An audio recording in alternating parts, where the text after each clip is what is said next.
favor. Sí. Listo. Gracias. Buenas tardes a todas, a todos.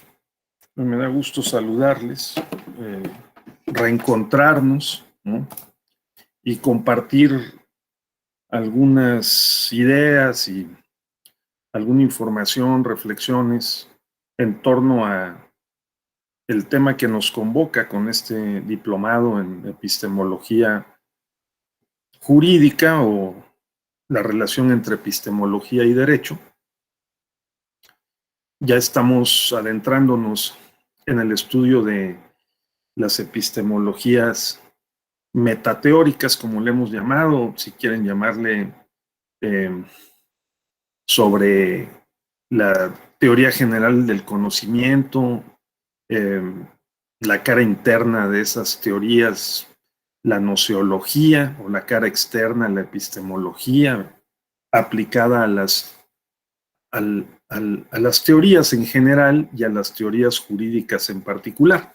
Entonces, eso es lo que nos ocupa. He combinado con el doctor Abelardo Hernández, el primer módulo, el segundo módulo. Estamos ahora en la parte del cierre del segundo módulo, ¿no? Que es el tema de la epistemología metateórica jurídica, o jurídica metateórica, como ustedes quieran. Entonces, vamos a comenzar con este cuadro. Yo tengo interés y me preocupa que esto quede muy claro cuál es el sentido que hemos querido imprimir, ¿verdad? A este diplomado, ya les había comentado. Y entonces me encontré este regalo por ahí, lo he querido compartir con ustedes, ¿no? Porque creo que es interesante para tener una visión general. Empecemos por eso. Espero que lo puedan apreciar bien. Este es un cuadro ambicioso, es un mapa, como dice ahí, epistémico genealógico del conocimiento occidental, en el mundo occidental. Ustedes pueden ver en la parte, está dividido en 4 etapas o 4 épocas. Nosotros en el diplomado hemos dividido en 3, la premoderna, moderna y contemporánea. En este mapa, que está basado en un libro muy importante, en el libro de Ferreira Santos, ¿verdad? En donde él colocó este árbol epistémico genealógico, ¿verdad? Pues es una ambición intelectual el tratar de representar en una sola gráfica pues más de 60 importantísimos filósofos y algunos también científicos que han sustentado el conocimiento en el mundo occidental. Entonces, está ahí, vean ustedes, que llevamos 20 siglos antes de Cristo, nada más imagínense, 2000 años antes de Cristo, ¿sí? La cultura egipcia, la cultura fenicia, la cultura de la India, la cultura australiana, la china o la Babilonia, ¿no? La babilónica o de Babilonia. Ustedes imagínense si en 2000 años después de Cristo tenemos todo un desarrollo de filosofía y ciencia, ¿cuánto se desarrolló también antes de Cristo? Estamos hablando de 2000 años antes de Cristo. Entonces, en números cerrados, 4000 años de filosofía, ciencia, porque pues las pirámides de Egipto tuvieron que ser construidas con filosofía y con ciencia, no nada más con ciencia. Y yo tengo la suposición, la conjetura de que por ciclos, por etapas, hemos tenido los seres humanos, las sociedades, jurídica, políticamente organizadas y con capacidad de filosofar, preocupaciones similares. Así, por ejemplo, yo he podido investigar tratando de documentar la conjetura, la hipótesis, de que en los 1600 años aproximadamente que duraron las dinastías egipcias, lo que hemos vivido 2000 años prácticamente después de Cristo, en esos 1600 años antes de Cristo y antes de Grecia y Roma, también los egipcios tuvieron unos ciclos parecidos a los que hoy tenemos, entre justnaturalismo, justpositivismo y hermenéutica y pragmatismo. O sea, tres grandes movimientos filosóficos de cómo abordar el conocimiento, el estudio de las cosas o de los objetos y el estudio del derecho. Existe en las culturas y vamos a decir en las civilizaciones una preocupación por legitimar el derecho, las normas, las reglas de conducta, la organización social, el poder. Legitimar el poder. Así, por ejemplo, en el mundo egipcio hay un documento llamado las instrucciones de Amenhotep. Las instrucciones de Amenhotep es el equivalente a, digamos, a la Biblia, es el equivalente al Corán, es el equivalente a los Upanishad de los indios, es equivalente al Ramayana o al Mahabharata también de los indios, o es equivalente a las grandes obras de las culturas prehispánicas mesoamericanas, ¿no? Entonces, ¿qué decían las instrucciones de Amenhotep? Eran indicaciones para vivir bien y para morir bien. Y los rituales que se tenían que llevar a cabo para que el espíritu, el alma del muerto, que nunca moría en la civilización egipcia, solamente pasaba a otra condición, hiciera una transición hacia el lugar de donde habían venido. Esa idea de la transmigración de las almas, de ir a otro espacio, a otra condición y después volver, la retomaron los griegos presocráticos. Hay allí un juego un tanto perdido de eslabones entre las culturas que se menciona ya en la parte de abajo, desde la egipcia, la india, la china y la babilónica, ¿no?, a el mundo presocrático. Presocrático es antes del siglo IV antes de Cristo, o sea, los años 300 antes de Cristo. ¿Por qué los años 300? Porque es el siglo en el que vivieron Sócrates, Platón y Aristóteles, que son los primeros que están mencionados en negritas en este mapa genealógico del conocimiento occidental. ¿De acuerdo?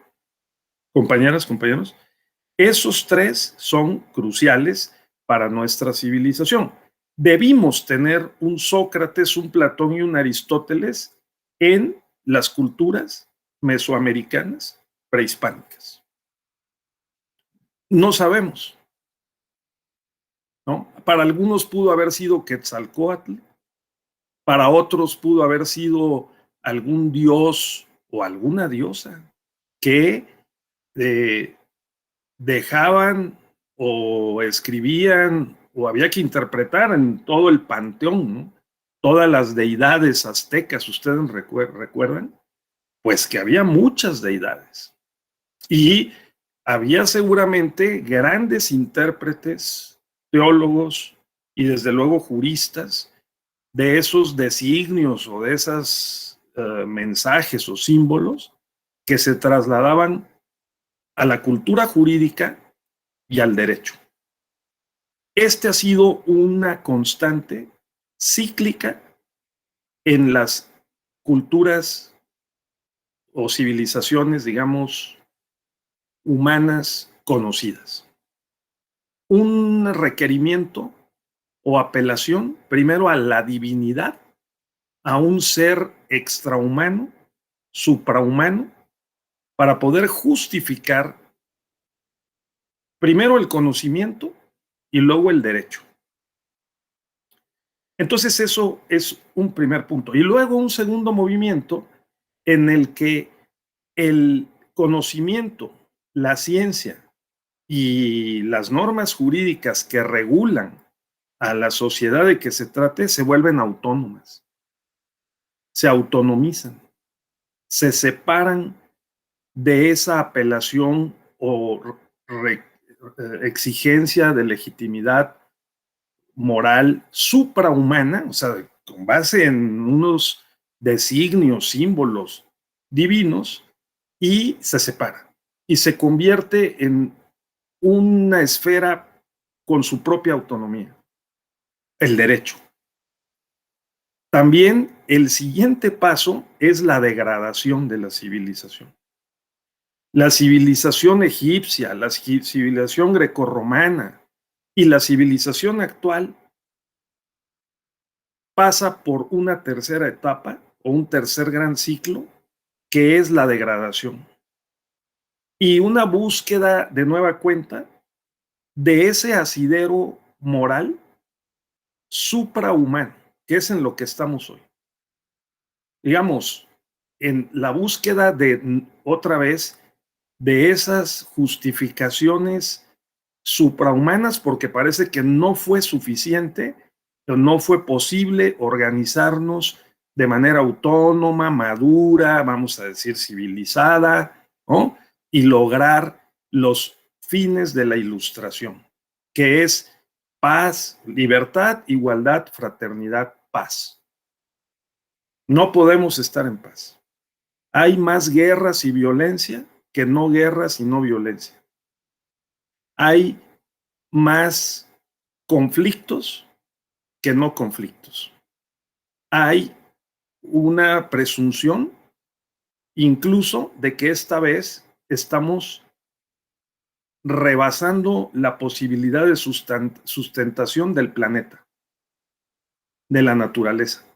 Y entonces buscamos nuevos referentes éticos, por lo general suprahumanos. Eso le ha pasado por lo menos a 3 civilizaciones. A la civilización egipcia, a la civilización grecorromana y podemos decir que también le pudo haber pasado a la civilización maya. Eso puede estarnos pasando, ¿no? Con la conferencia reciente de Glasgow sobre el cambio climático, que no llegó a conclusiones ni a un programa que pueda ser defendido punto a punto, como para poder aminorar, ya no digamos revertir, este proceso de degradación de la naturaleza y de nuestro hábitat, pues parece que es una prueba o por lo menos un indicio muy fuerte de que estamos en ese proceso. Y cuando las civilizaciones y las culturas se degradan, aparece el escepticismo primero, aparece el cinismo,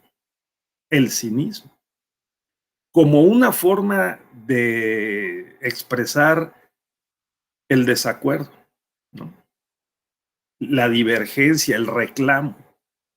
Y en el extremo, el dedicarse al goce inmediato de la vida como una forma también de experimentar la propia vida,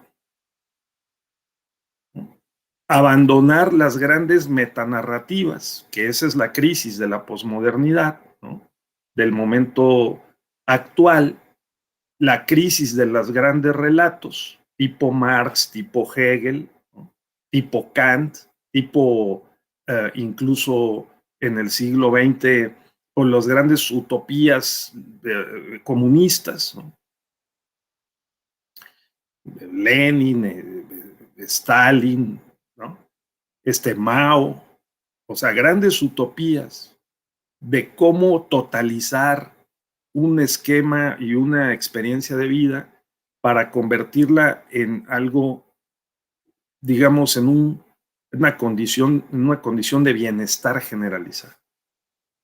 Entonces, esto es lo que habría que hurgar en ese mapa. ¿Cuáles son los planteamientos sobre la filosofía del conocimiento y cuáles son los proyectos que estos filósofos han planteado para vivir mejor, para poder convivir mejor con los demás y en todo caso para poder, digamos, tener o sostener un esquema jurídico que garantice esa forma de vida mejor? Bueno, esa es la pregunta de los 64,000 pesos, ¿no? Que hoy son 64 billones. Entonces, de pesos, ¿verdad? Ese es el punto. Ustedes podrán ver entonces ahí, yo nada más lo quiero poner como un ejemplo de cómo es que este diplomado enfoca los contenidos, la periodización, en donde está la etapa premoderna, que en este mapa es la Edad Media y la época antigua, ¿verdad? O sea, antes del siglo XV, 1450 es, digamos, el siglo XV, un momento, siglo XV, siglo XVI, en el que la civilización occidental dio un paso muy importante, que es la transición a la filosofía y al conocimiento científico moderno, que ha fundamentado el desarrollo de las culturas occidentales en los siguientes 5 siglos hasta el siglo XX. En el siglo XX, entre las dos guerras mundiales, millones de muertos, duda escéptica profunda sobre el proyecto de la modernidad, del mundo moderno, entonces adviene una nueva época de relativismo, que es en la que estamos viviendo. Relativismo, duda, desilusión, ¿no? Desesperanza. Es decir, no vamos a ningún lado. O sea, lo tenemos que resolver nuestros problemas aquí y ahora, el existencialismo, en general, filosofías que se reflejan también en las teorías jurídicas. No hay una esencia ni hay un fundamento. Lo que hay, decimos hoy, y así lo profesan distintos académicos y filósofos, ¿no? Teóricos, lo que hay es la interpretación, la hermenéutica, la argumentación, pero no hay fundamento. No hay fundamento de lo jurídico, no hay fundamento de lo social o de lo económico, ¿no? No hay una esencia que defender. Lo que hay son simplemente relaciones frágiles, cambiantes, interpretadas constantemente y en medio de eso ciertos consensos que pueden brindar alguna estabilidad, ¿no? Y se suele poner como ejemplo de esta condición del conocimiento y de las prácticas jurídicas, pues que sobre un mismo texto puede haber 4 contra 3 opiniones y votos distintos en la sala superior, o en la Suprema Corte de los Estados Unidos 6 contra 5, o en la, perdón, 5 contra 4, porque son 9 ministros, o en la Corte Mexicana 6 contra 5. Sobre un mismo texto podemos generar una interpretación y una norma jurídica interpretada, ¿no?, diferente a la disposición legislativa. E incluso la podemos reinterpretar 3 veces en distintos sentidos, con distintos alcances, ¿no? Entonces, este cuadro que he traído aquí a nuestra conversación, tiene en negritas a unos filósofos muy importantes que yo pues les recomiendo en este diplomado, que es necesariamente introductorio a la epistemología general y a la epistemología jurídica. Les recomiendo tener presente, ¿sí? Pues repito, Sócrates, Platón y Aristóteles, sin duda alguna, ¿no? Como epistemología metateórica, o sea, filosofía general del conocimiento. Y si decimos epistemología metateórica jurídica, o sea, la que estudia las teorías jurídicas, entonces podremos decir realmente ciencia jurídica empezamos a tener en la Edad Media en Europa. Sí, hacia el siglo X, XI, XII, después de Cristo. Antes de eso es difícil hablar de ciencia jurídica y por lo tanto hablar de epistemología jurídica. Pero lo que sí hay que sostener, defender, es que en los diálogos socráticos de Platón, en la filosofía de Platón, la filosofía de Aristóteles, es posible inferir que también hay una visión o hay algunos enfoques u opiniones sobre el derecho. Por eso le denominamos en este diplomado filosofías metateóricas generales y filosofías metateóricas jurídicas sobre lo jurídico. ¿De acuerdo? Eso es importante tenerlo presente. Vean cómo más adelante está en negritas también Kant, Emmanuel Kant, ¿no? Yo pondría en negritas también alguien que no está aquí en negritas y que es Santo Tomás. Para mí, Tomás de Aquino es la transición en el siglo XIII después de Cristo entre la Edad Media y la época moderna. Entre la Edad Media y la época moderna. Tomás de Aquino, ahí está del lado derecho, ¿sí? Dice Agustín, luego dice Tomás de Aquino del lado izquierdo, la escolástica, ¿sí? Y luego están, del lado derecho está Agustín, que también es muy importante, ¿no? Agustín de Hipona, siglo IV, tercero, cuarto después de Cristo, casi 10 siglos después Tomás de Aquino, fíjense, ¿sí? Y luego la transición a la época moderna. Ahí dice, ¿verdad? Era moderna. Entonces hay que tener presente a Francis Bacon, es muy importante, inglés, que creó la Academia de Ciencias de Inglaterra, ¿no? Y que se atrevió a reescribir el libro el Tratado de Lógica de Aristóteles con una nueva lógica, ¿verdad? Para el mundo moderno y una obra que dejó inconclusa.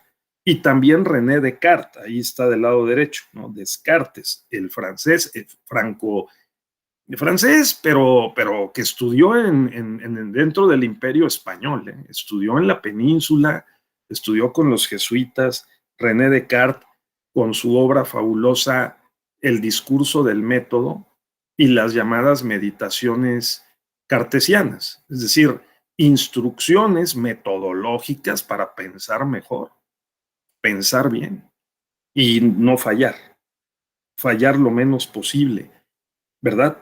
Hay que tenerlos presentes. Francis Bacon, René Descartes. Y Kant, Emmanuel Kant, que hace en el siglo XVIII, los años 1700, después de Cristo, una síntesis entre Francis Bacon, que es empirista, los empiristas ingleses, y René Descartes y otros, que son los racionalistas franceses, alemanes y otros más. ¿Sí? Allí hay una bifurcación entre el empirismo inglés y el racionalismo francés, alemán, o sea, los continentales, franco-alemanes y españoles, y digamos los insulares, ¿verdad? Que son los empiristas como Francis Bacon, ¿sí? En la síntesis la hace Emmanuel Kant. Por eso la obra de Emmanuel Kant se llama, o sea, 3 libros fundamentales de Emmanuel Kant que son teoría crítica de la razón pura, ¿no? Crítica de la razón práctica, ¿sí? Y finalmente la posibilidad de combinar las dos, la razón pura, la razón práctica, ¿no? Para hablar de cómo poder sintetizar y hacer mejores juicios lógicos. juicios lógicos, Emmanuel Kant, ¿verdad? Y aparte un hombre que escribió obras muy importantes que han tenido una influencia sobre la filosofía general y la filosofía jurídica en particular, ¿sí? Entonces, tenerlo muy presente a Kant, y luego está en negritas Hegel, ¿no? Porque Hegel hizo un desarrollo en un sentido dialéctico, ¿verdad? Tesis, antítesis, síntesis de los planteamientos de Emmanuel Kant, los puso, digamos, en movimiento. Mientras que no está, lamentablemente, en negritas, pero ahí está Marx. Sí, Marx como un hegeliano primero, pero Carlos Marx invirtiendo el planteamiento de Hegel.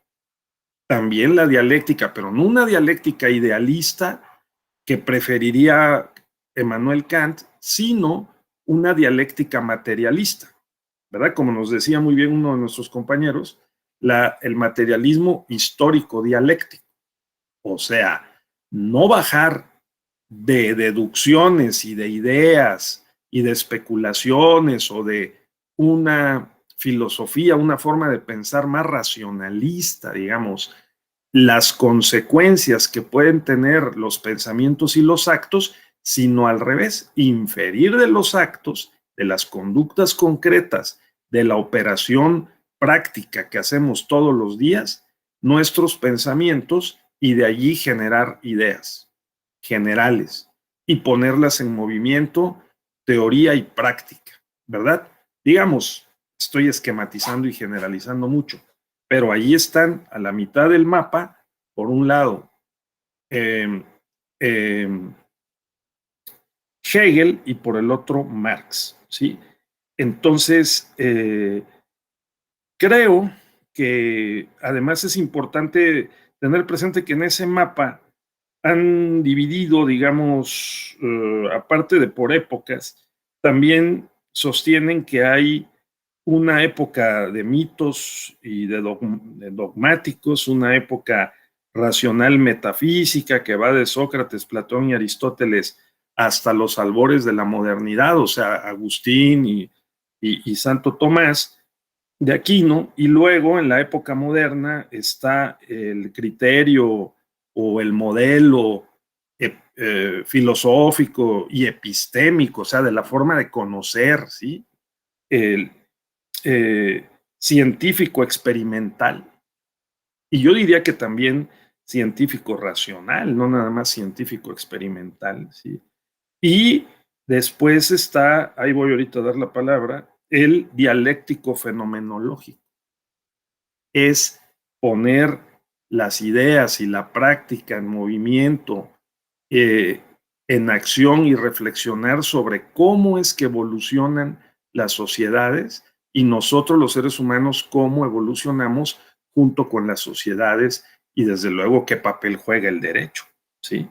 Y luego está la época contemporánea en donde dice ahí del lado derecho, aquí en la columna del lado derecho, de frente del lado derecho, dice un modelo, una etapa simbólico-analítica, en donde la hermenéutica, la interpretación y la argumentación juegan un papel preponderante, en donde se enfoca o se considera que el lenguaje, el idioma, el lenguaje, la comunicación, incluso pueden condicionar la forma de pensar y desde luego la forma de actuar, el lenguaje. Y no al revés, que no es la percepción sensorial e intelectual la que condiciona el lenguaje y la cultura, sino al revés, ¿de acuerdo? Entonces ahí hay varios también muy importantes. Uno de ellos es Husserl, ¿verdad? Que está con negritas y creo que les hicieron falta negritas a uno o dos más. Del lado izquierdo está Wittgenstein, que es muy, pero muy importante, porque Ludwig Wittgenstein en el siglo XX es considerado uno de los principales filósofos, ¿no?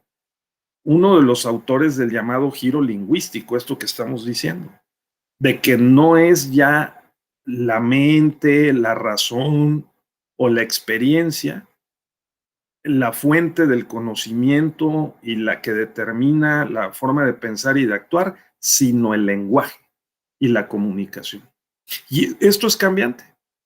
No es lo mismo el idioma chino, ¿verdad?, que el idioma inglés o el español.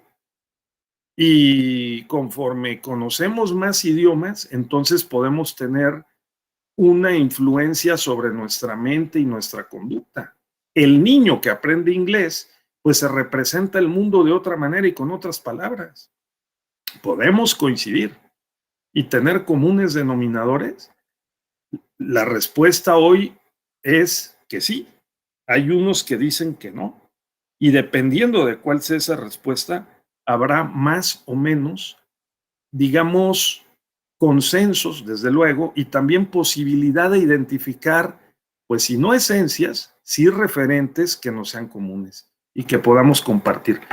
Por supuesto, este mapa es para ustedes, o si lo encuentran por su lado, pues está ahí en la red, seguramente tendrán acceso a él. Yo ahorita vamos a abrir una primera ronda de conversaciones y voy a cambiar ese mapa, agradeciéndole a Evelyn que nos lo haya mostrado, por otro modelo que tengo aquí previsto, en donde desglosamos un poquito más puntualmente todos estos autores y filosofías. ¿De acuerdo? Entonces me detengo aquí, pero tengamos presente, por favor, para efectos del diplomado y para efectos en general del abordaje, del estudio, de la filosofía general, la filosofía del derecho, la epistemología general y la epistemología jurídica, que cortamos la historia en pedazos, en tramos. El tramo 1 es la época antigua, ¿sí?, antes de la Edad Media. El tramo 2 es la Edad Media, o sea, siglo IV después de Cristo hasta el siglo XV, o sea, el siglo XV después de Cristo. ¿De acuerdo? Y época moderna, siglo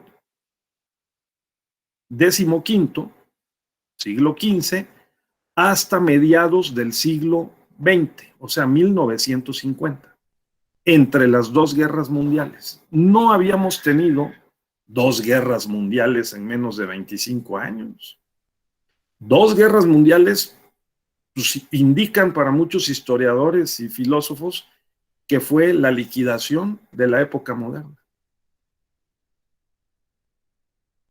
y del proyecto de la Ilustración. Libertad, igualdad y fraternidad quedaron enterrados para algunos entre las dos guerras mundiales.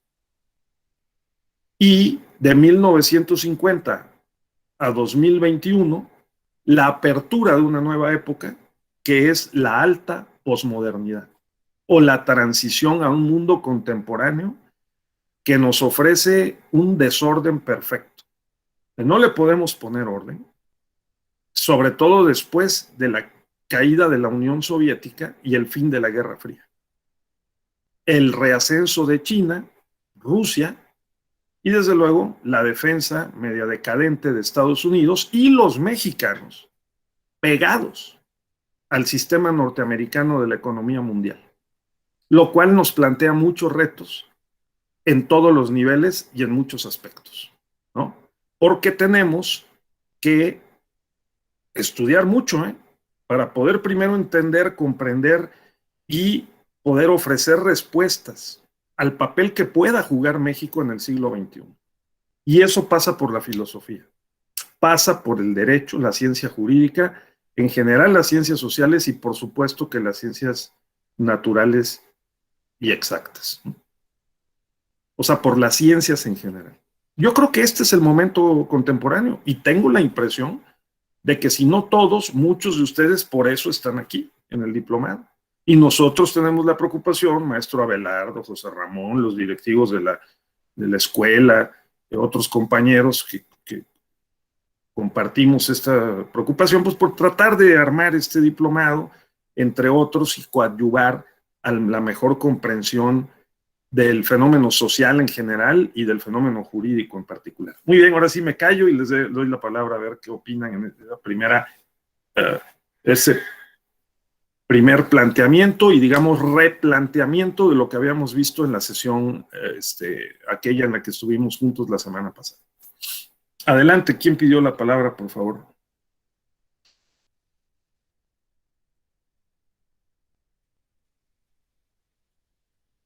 No, alguien había levantado la mano y dicho que quería platicar, decir algo. Creo que tú, Omar.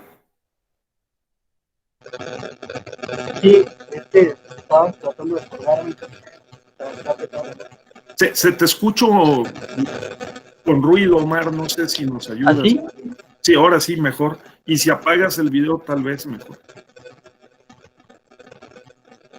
¿Así? Exactamente, ahora sí.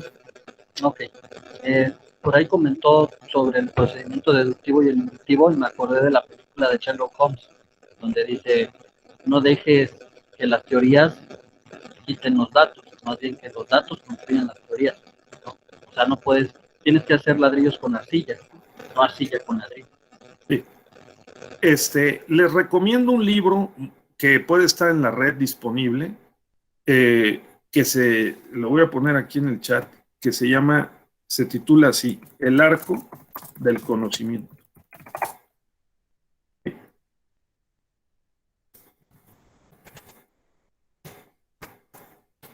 De David Oldroyd. Es un profesor de filosofía y de la ciencia en Bélgica o Dinamarca. Yo creo que es Bélgica. Y ha enseñado durante años. Escribió ese libro y lo publicó hace varios años. El arco del conocimiento es la respuesta a tu planteamiento, estimado Omar. ¿Sí? Ni el método inductivo ni el método deductivo son absolutos. Después de 30 años de dar clases en un alto nivel, a alumnos de todas partes del mundo, David Oldroyd, que ha escrito El arco del conocimiento, nos plantea la figura del arco, precisamente un arco, en donde dice, del lado, en el extremo izquierdo bajo del arco, está el método inductivo, y en el extremo derecho bajo del arco, el otro punto, está el método deductivo. Ocupamos los dos métodos. Realmente ocupamos los dos métodos. Tanto hacemos ladrillos con arcilla como arcilla con ladrillos. Las dos cosas. Según Oldroyd. Según Oldroyd. A mí me parece que tiene razón. Ocupamos los dos métodos. Esos dos entre otros, ¿no?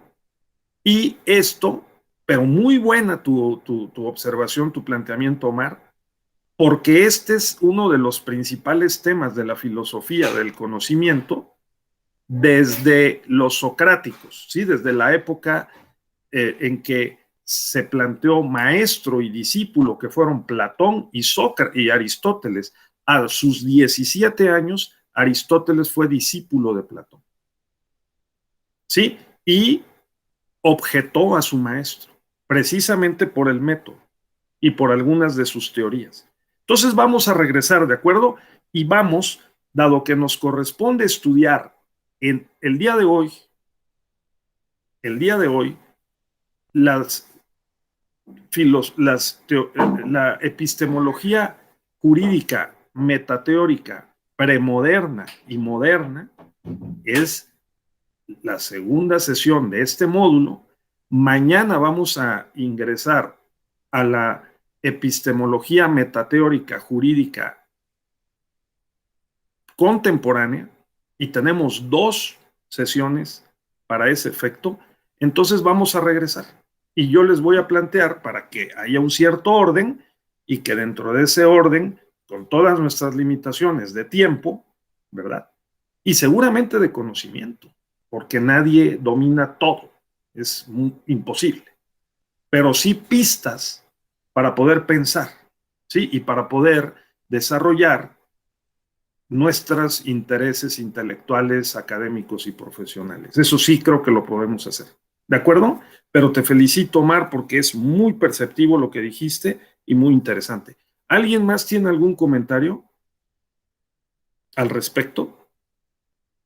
Bueno, pues entonces, ahí vamos. Ahora déjenme ver dónde está, porque pues tengo tantas cosas que bueno.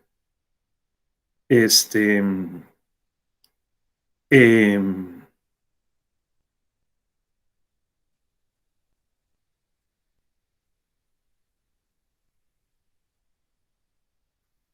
sí, permítame un segundito.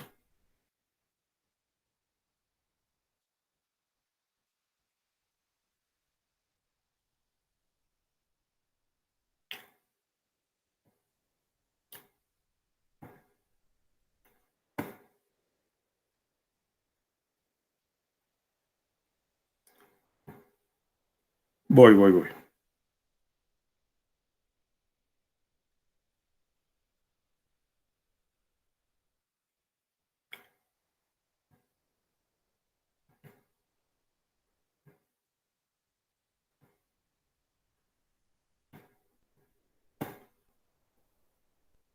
Bien, aquí estamos.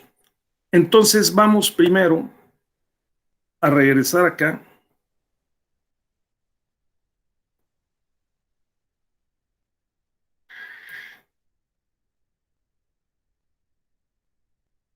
Tengamos presente, premodernidad antes de 1450. Modernidad 450-950, la época moderna. Posmodernidad o mundo contemporáneo, época contemporánea, 1950 en adelante. ¿Sí? Bien, aquí obviamente hay varias inflexiones. Una de las más importantes es 1989-1991. Por la caída del muro de Berlín, la caída de la Unión Soviética, el fin de la Guerra Fría y un recambio generalizado cuyas síntomas estamos viendo. Es el ingreso a una nueva época, ¿de acuerdo? Es la tercera y la cuarta revoluciones industriales juntas, fundamentalmente biotecnología, telecomunicaciones, microelectrónica, digitalización, un mundo que no sabemos bien a bien cómo se puede estabilizar y cómo se va a desarrollar en el siglo XXI. Pero bueno, dejemos por lo pronto eso ahí. Ahora, las filosofías del conocimiento general. Bien, un brevísimo repaso a eso. Primero, el idealismo de Platón, ¿de acuerdo? Recuerden ustedes la teoría de las ideas de Platón, que es, hay un nivel o hay un ámbito de ideas puras, y esas ideas puras es a donde debemos de aspirar a ingresar, sostuvo Platón, ¿verdad? Mediante un cierto método. Él consideraba que ese método era, junto con lo que planteaba Sócrates, pues el método precisamente mayéutico de preguntarse, responderse e ir, digamos, haciendo más cualitativos los conocimientos hasta ingresar en el mundo de las ideas.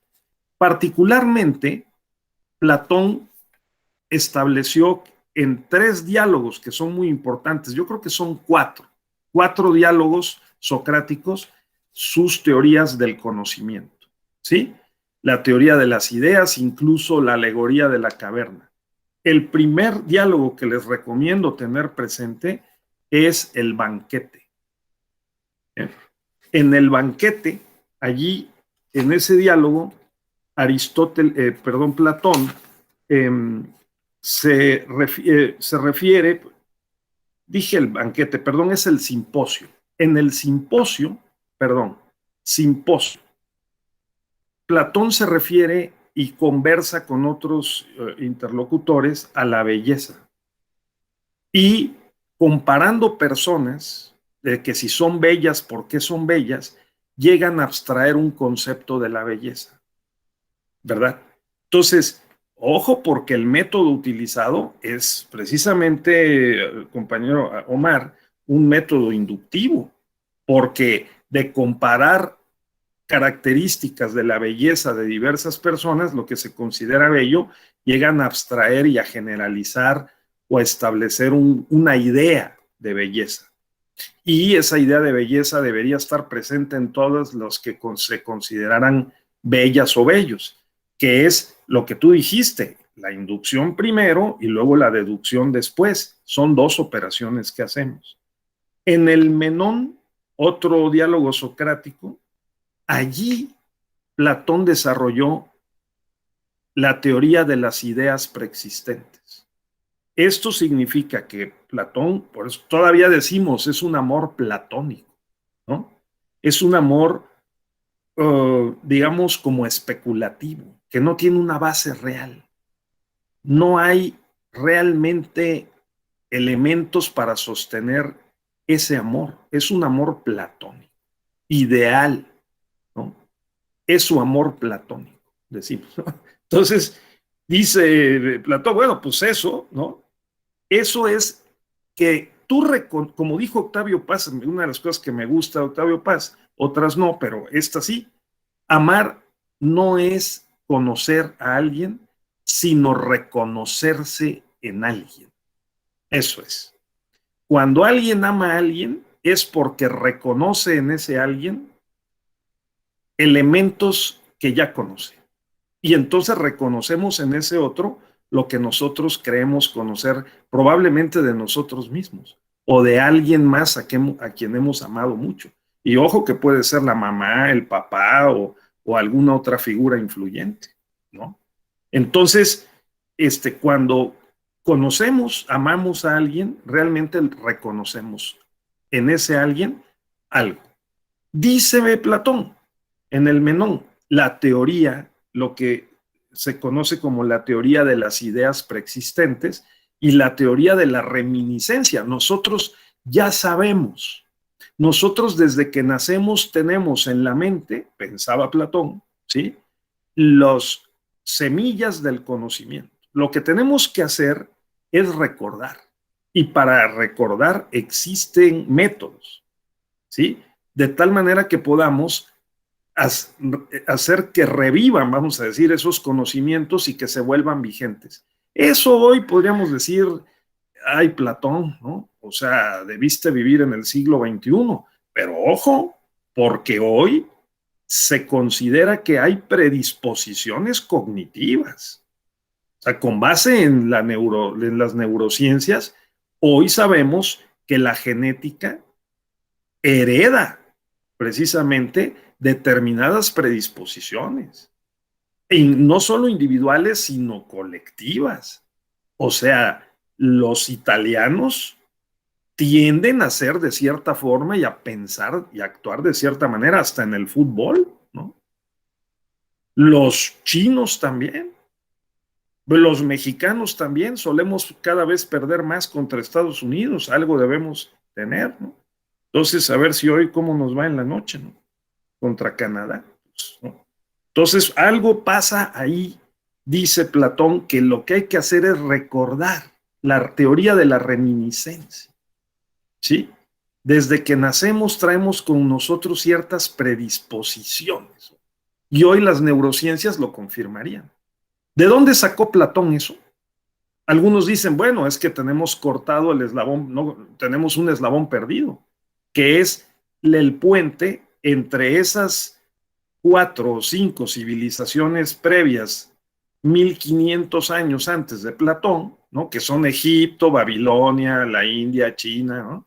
Entonces, claro, debió haber un traslado de conocimientos al mundo griego, grecorromano, vamos a decir, del año 300 antes de Cristo, 300, 400, a el año 300 después de Cristo, cuando comenzó la decadencia, o ya se vio con más claridad la decadencia del Imperio Romano.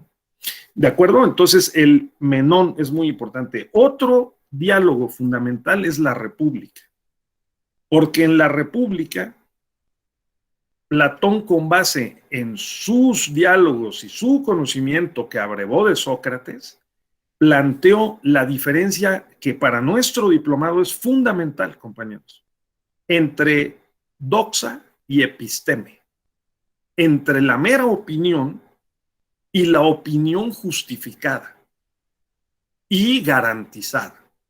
En otras palabras, las creencias verdaderas justificadas, que fue lo que dijimos en la primera o segunda sesión que tuvimos. ¿Qué es la epistemología? Las condiciones que rodean al conocimiento para poderlo justificar.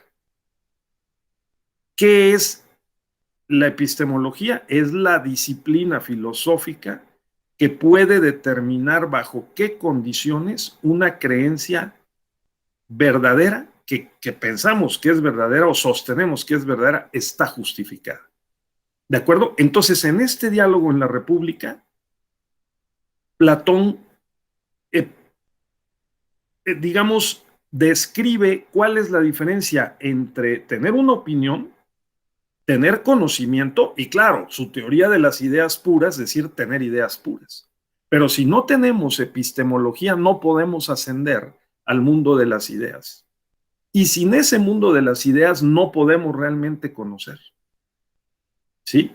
Recuerden ustedes, en la República está también la alegoría de la caverna. Nadie puede ver más que las sombras, o sea, la representación de los objetos, pero no los objetos en sí mismos.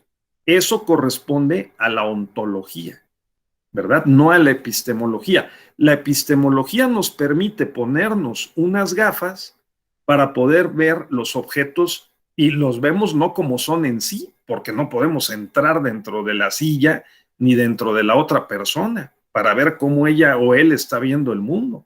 Todo lo que podemos es interpretarlo. Y entonces dice Platón en la República, efectivamente, por eso es lo importante en que tengamos muy clara cuál es la justificación de las proposiciones que hacemos para decir que algo es de cierta forma. Y esto tiene que ver con nuestras prácticas, no crean que es un conocimiento especulativo. Si alguien está haciendo una tesis, va a tener que justificar la hipótesis. Y la hipótesis no es más que la proposición, que es un enunciado sobre el mundo, sobre un objeto de conocimiento. Sea este un objeto social, mente existente o que se supone que existe o sobre el cual hablamos, o las normas jurídicas o la Constitución. Si decimos que el artículo 3º del Código Civil es inconstitucional, lo tenemos que justificar con argumentos. ¿De acuerdo? Entonces, en la República Platón nos hizo esos planteamientos muy importantes y hay otro diálogo que es crucial, el teteto, ¿sí? El teteto de Sócrates, de Platón, yo les comentaba, lo pueden buscar, les recomiendo que lean sobre todo la parte final, en donde Platón dice que Sócrates estuvo dialogando con Teteto, discípulo de otro filósofo, de Teodoro, ¿no?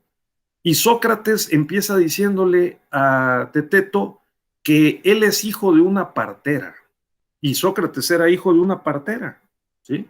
Su mamá le ayudaba a las mujeres a parir. Y dijo Sócrates, yo aprendí de mi mamá y de su oficio ayudarle a las personas a parir ideas, ¿no? Yo también soy un partero, yo ayudo a parir ideas y conocimientos.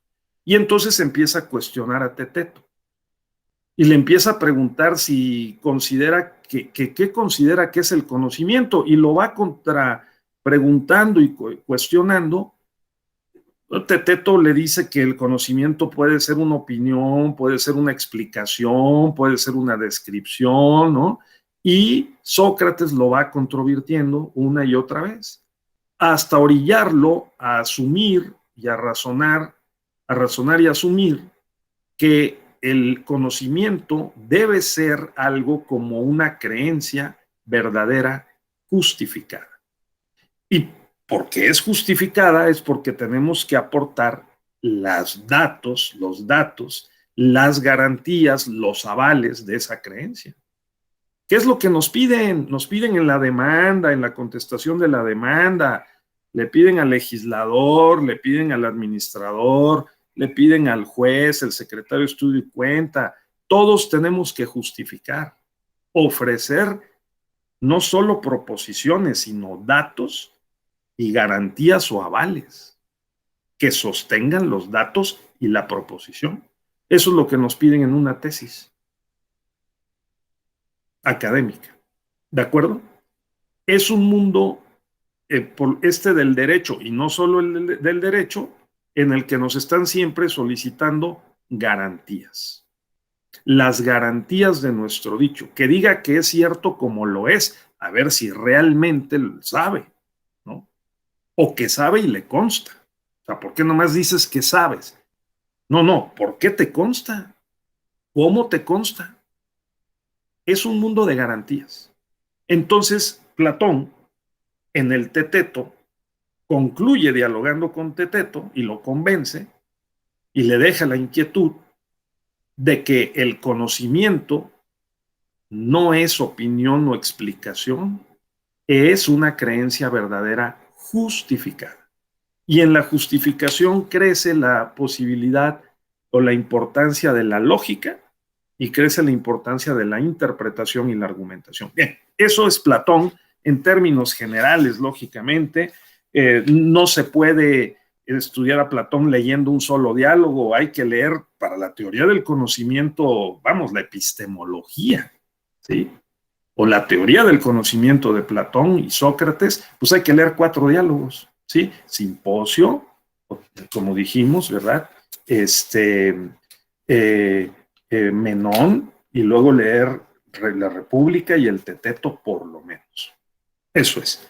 Entonces, luego su discípulo Aristóteles da un giro y dice, momento, yo me separo, así como los magistrados, ¿no? Luego me separo de ese punto, de ese planteamiento, y tiene otra posición y otra interpretación y por lo tanto otra justificación. Entonces Aristóteles se separó y dijo, yo creo que ese mundo de las ideas de Platón no existe. Lo que existe son objetos que podemos conocer empíricamente. Tenemos que experimentar y hacer operaciones concretas de conocimiento experimentando. Y tenemos que utilizar además la lógica rigurosa para poder decir algo sobre lo que creemos conocer. Entonces, Aristóteles invierte el planteamiento de Platón y más bien lo baja al piso de la experiencia. Esto no quiere decir que diverja completamente de Sócrates y de Platón, pero sí que él prefirió más el método inductivo que el deductivo de las ideas puras, ¿no? Al cual se sube, claro, por una serie también de operaciones cognitivas, ustedes quieren, para poder llegar, como ya dijimos, a este mundo de las ideas, ¿no? Por la vía de la epistemología, o sea, con las garantías de que el conocimiento es verdadero. Pero Aristóteles le agregó el hecho de que, pues, había que proceder de manera lógica, y para eso escribió el Tratado de Lógica. Entonces, ese Tratado de Lógica sigue siendo una muy importante pieza de conocimiento para nosotros, ¿no? Pues Aristóteles dijo, sí, claro, y hay que pensar que hay esencias, y hay accidentes, hay género y especie.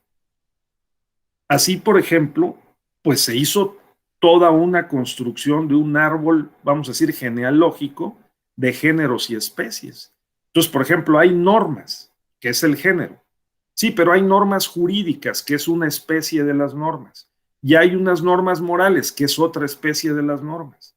Podemos decir que hay normas sociales, podría ser otra especie, ¿no? O cómo dividimos el derecho civil. Dividimos el derecho civil en personas, sucesiones, cosas, obligaciones, contratos. Son especies dentro del género de derecho civil porque comparten características, ¿no? Entonces, hemos construido en buena medida la ciencia de lo jurídico a partir de una lógica aristotélica y de esta teoría de Aristóteles de dividir o clasificar entre géneros y especies. ¿De acuerdo?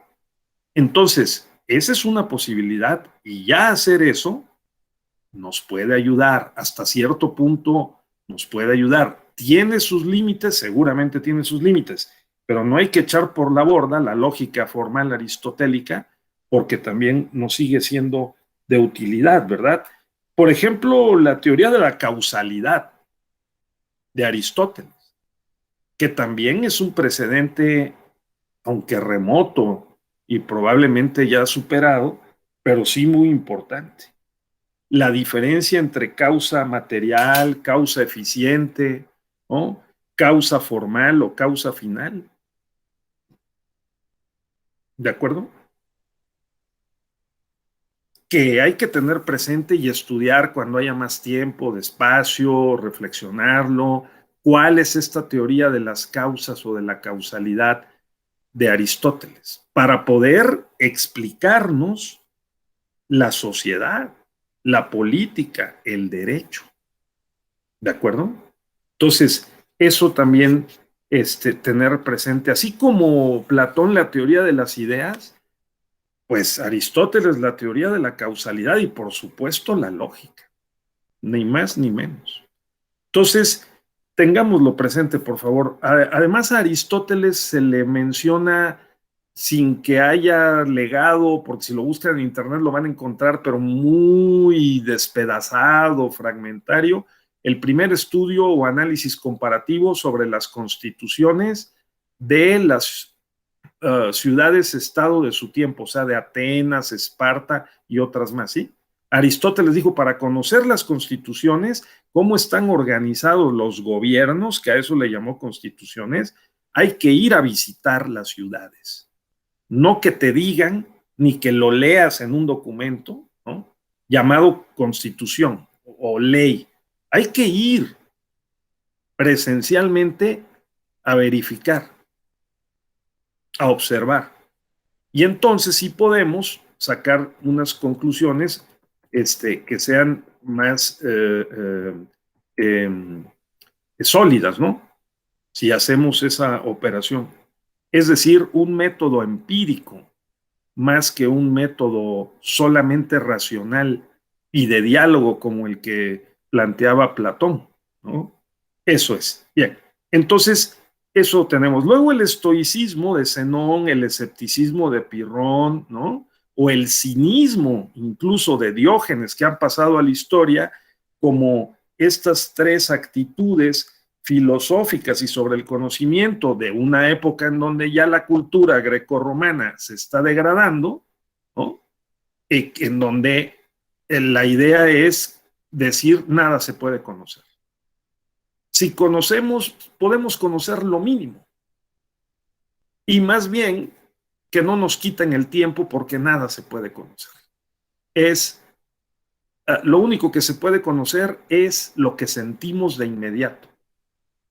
Pero pensar en el mundo de las ideas de Platón, pensar en la teoría de la causalidad de Aristóteles, eso descartémoslo porque, pues claro, ante un mundo que se venía abajo, ¿verdad? Imagínense ustedes el choque de valores entre el cristianismo naciente y el paganismo precristiano. O sea, un choque de civilizaciones, un choque de culturas, que generó los años posteriores, siglo I, II, III después de Cristo, pues un mundo convulso, cambiante, desordenado, ¿no? Y luego en el siglo IV, ¿no? Justo el siglo IV, los asedios de las tribus bárbaras y de otros pueblos a Roma y la caída de Roma, el tener que abrir otra capital del imperio en Constantinopla, hoy Estambul. Entonces un mundo muy cambiante en donde se perdió pues el orden jurídico, ¿sí? Se perdió el sentido del derecho que los romanos habían construido y desarrollado, ¿no? el rescate del derecho romano operado por Justiniano, ¿sí? Justiniano, en Constantinopla, que contrató a los grandes sabios y juristas y filósofos de su tiempo para reconstruir, ¿verdad?, el derecho romano convertido en código de Justiniano. De allí, sostienen algunos, realmente podemos decir que comienza a formarse poco a poco lo que podemos llamar ciencia jurídica y por lo tanto la filosofía del derecho, ¿no? ¿Cómo podemos conocer lo jurídico? Eso. Entonces tengamos en cuenta esto. ¿Quién es un autor muy importante en este momento todavía premoderno? Agustín de Hipona. ¿Qué fue lo que planteó Agustín de Hipona ante el derrumbe del mundo conocido, ¿no?, en esa parte del planeta? Pues planteó precisamente un orden posible. El orden posible es la única posibilidad, que es la de conocer la verdad a partir de las Sagradas Escrituras, de la posibilidad de interpretar en los textos sagrados, en la Biblia y en los Evangelios, lo que pueda ser la verdad y poder inspirar y proponer formas de conducta, de pensamiento y de acción que estén en correspondencia con la palabra de Dios. Eso es. Entonces, ¿cuál es la principal teoría? Pues la teoría es la teoría de los tres órdenes. Claro, la teoría de que hay un orden divino, hay un orden natural y hay un orden humano. Y que el orden humano tiene que corresponderse con el orden natural y el orden divino. ¿Y quién es el intérprete del orden divino? Ellos, los teólogos juristas, ¿verdad? Los filósofos teólogos que han estudiado dentro de los propios espacios de la iglesia cristiana, católica, ¿verdad?, para poder interpretar los textos sagrados. Porque no basta con la letra. La letra de la propia Biblia, la letra de los evangelios, la letra de los decretos del Papa, la letra de un decreto de un emperador, no es suficiente para comprender el derecho, sino que se requiere desentrañar la voluntad divina, que está plasmada, el mensaje está plasmado en los textos. Y por lo tanto se requiere la labor del intérprete. La labor del intérprete para traducir el texto y encontrar, descubrir el mensaje. A la fecha seguimos sosteniendo lo mismo, con el control de convencionalidad y de constitucionalidad pro derechos, ¿no? Por eso hay quien considera que esta actitud de tratar de desentrañar un sentido finalista o aplicado al caso concreto para poder resolver un problema que se aparte de la letra de la ley o una interpretación dentro del sistema jurídico y que traiga consideraciones extrajurídicas, es neo-jus naturalista. Porque esta actitud de Agustín y después de Tomás de Aquino, ¿no?, es precisamente jus naturalista de origen divino.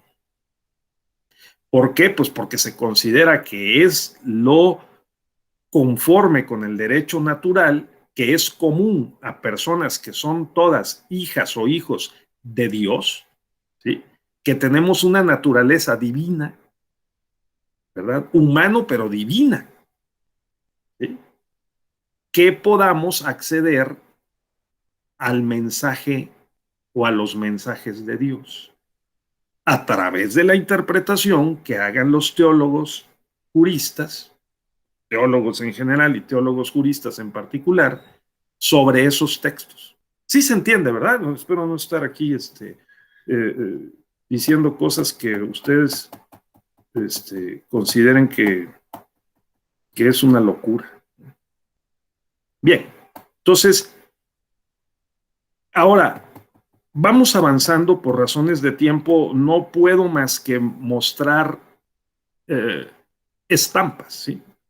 Pero, ¿cuáles son las filosofías o las epistemologías metateóricas generales modernas? Bueno, yo me he dado a la tarea de identificar estas, ¿sí? Ya estamos hablando de la época moderna, fundamentalmente la era del positivismo, vamos a llamarlo así.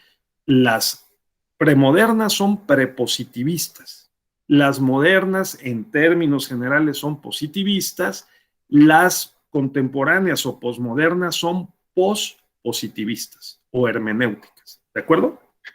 Tengamos presente esto. Entonces, estas 8 las van ustedes a encontrar en cualquier manual de historia de la filosofía. O si encuentran uno de historia de la epistemología, que también los hay, o algún ensayo, historia de la epistemología, pues entonces van a encontrar que hay esto en el mundo moderno. Después de Tomás de Aquino, ¿cuál es la diferencia entre Tomás de Aquino y Agustín de Hipona? ¿Sí? Agustín de Hipona, pues siglo IV. Tomás de Aquino, siglo XIII, o sea, 1200. Ya cuando se han creado las primeras universidades en Italia, en Francia, en España, que son un contrato entre profesores y alumnos para enseñar, transmitir, discutir conocimientos, eso, ¿sí? Entonces, en el mundo moderno, que es después, ¿cuál es la diferencia entre Agustín y Tomás? Tomás de Aquino le dio más espacio a la razón humana para poder adaptar los designios divinos y naturales, o sea, el orden divino y el orden natural, a la condición humana. Mientras Agustín fue mucho más dogmático y le cerró el espacio a la voluntad y a la razón humana para poder legislar las condiciones sociales del mundo, o sea, las relaciones sociales, Tomás de Aquino sí abrió y flexibilizó esa posibilidad. Y dijo, si hay un orden divino, hay un orden natural y hay un orden humano. La ley natural y la ley eterna, que es la ley divina, ¿sí? Que es el sumum de los principios y de los valores que todo cristiano debe profesar, tiene cierta flexibilidad, porque hay circunstancias o condiciones en que participamos los seres humanos en los que no alcanza a aplicar de manera directa y de manera, vamos a decir, mecánica, la ley divina, ni la ley natural. Hay circunstancias en las que el control de convencionalidad, vamos, ¿sí? Y de constitucionalidad de la ley eterna y de la ley natural tiene que encontrar o tiene que ser flexible para poder reconocer también que hay circunstancias en las que ya no alcanza a aplicarse de manera directa, pero la podemos justificar en términos de el bien común, que pueda generar una legislación o unas reglas de derecho humanas, ¿verdad? Que en términos generales estén amparadas por la ley natural y la ley eterna o divina, aunque no sea de manera estricta. ¿De acuerdo? Esa es la diferencia. Ahora bien, eso que es llamado en general la patrística y la escolástica, o sea, de los padres de la iglesia como Agustín de Hipona, y la patrística, la escolástica, que es el método de Tomás de Aquino, que además lo insertó en la Universidad de Salamanca, esto es muy importante, ¿sí? El método que si lo manejáramos hoy diestramente, volveríamos a ser muy juristas y muy buenos polemizadores, litigantes, seguramente lo somos, pero podríamos ser mejor. que es el plantear un problema, ¿no? Que es ver cuáles son la posición A y la posición B, o sea, la controversia sobre el problema, ¿sí? Seleccionar una de las soluciones, argumentar en favor de esas soluciones, de esa solución, y descartar los argumentos contrarios. O sea, el método tópico, el método de la controversia.